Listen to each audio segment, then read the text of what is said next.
Alright, this video is to walk you through installing an ASA version 8.4.2 on GNS3 to run it in the emulator.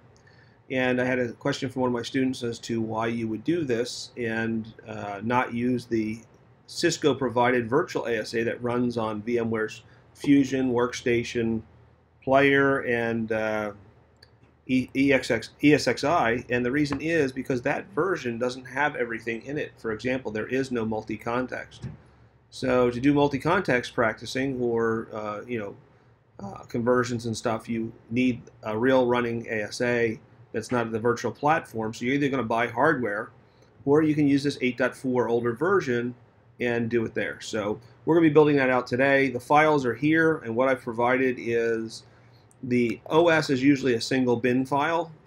It's been split into its RAM disk and its kernel, so that this provides the operating system. And then I've included the main version that used to be used of the ASTM with 8.4.2, and then the very latest version before they discontinued support for 8.4.2 that you could use of the ASTM. So once you get it up and running and configure it, you can TFTP these to it and then use a full-blown GUI if you want, and use the ASTM. So we're going to be using these files in a little bit. Now I've already downloaded and installed GNS3, so I'm going to launch it.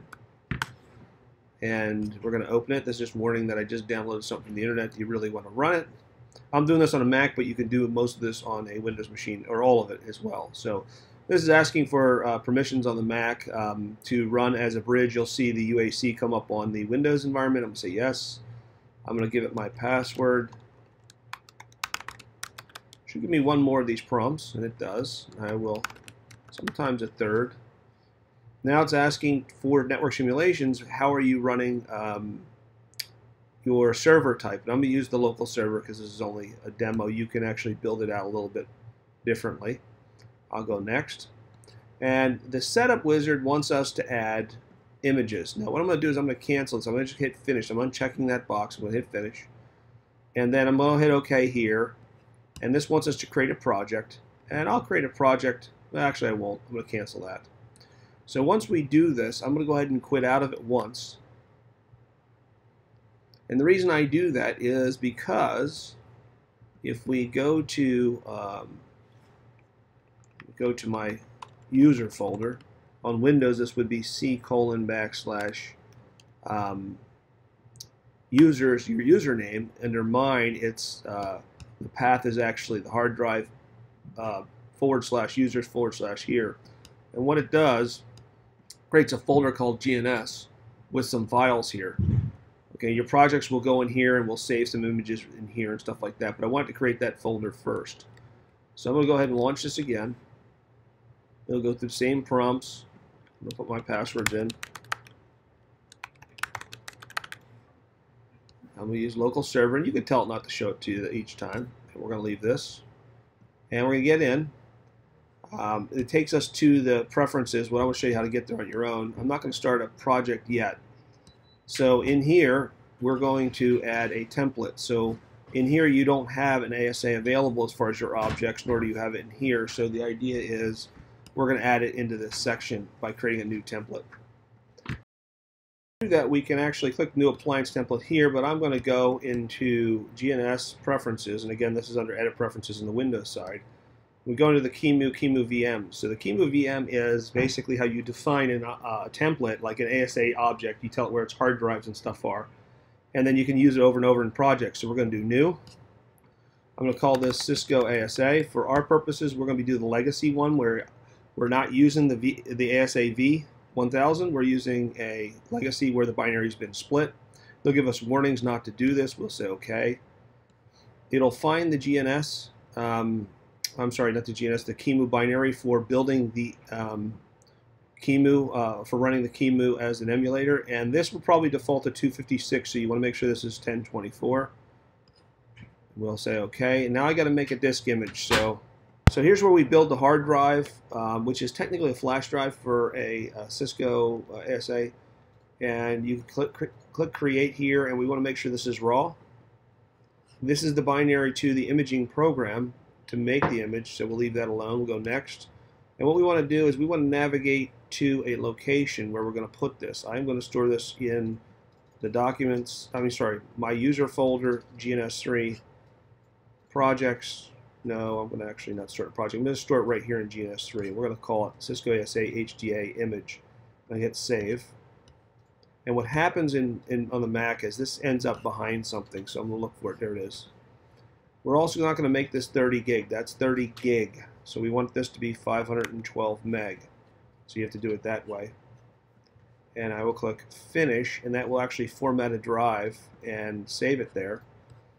And we should have that saved, and I'll hit Next. Now we have to specify the RAM disk and the kernel image. So I'm going to hit Browse, go to my desktop, and find for the RAM disk, take the GZ file. And it's going to ask, do you want to copy it into the default images? You're going to say yes. And the same thing for the kernel file, which is VMLINUZ, and you're going to say yes for that as well. So it copies those in the right location. We hit Finish. We're almost done with this. That is pretty much the generic setup. We need to edit this one time, and we need to go to Advanced. And we need to edit this line, so that we got to put a custom line in here and a custom line in here.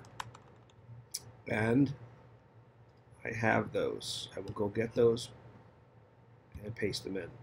Alright, so here is the line. I'm going to take this and paste it in here. And here's the options. I'm going to take this and paste it in here. I'm going to hit OK. And that should do it. We hit OK here, and now I have an ASA machine that I can save and use here. And it'll always be there. The files will always be there. That's how you get it into this environment. Just for fun, we're going to actually boot one up and show you how to license it here in a minute. Okay, so we're going to continue on. We're going to drag this ASA into our workbench here.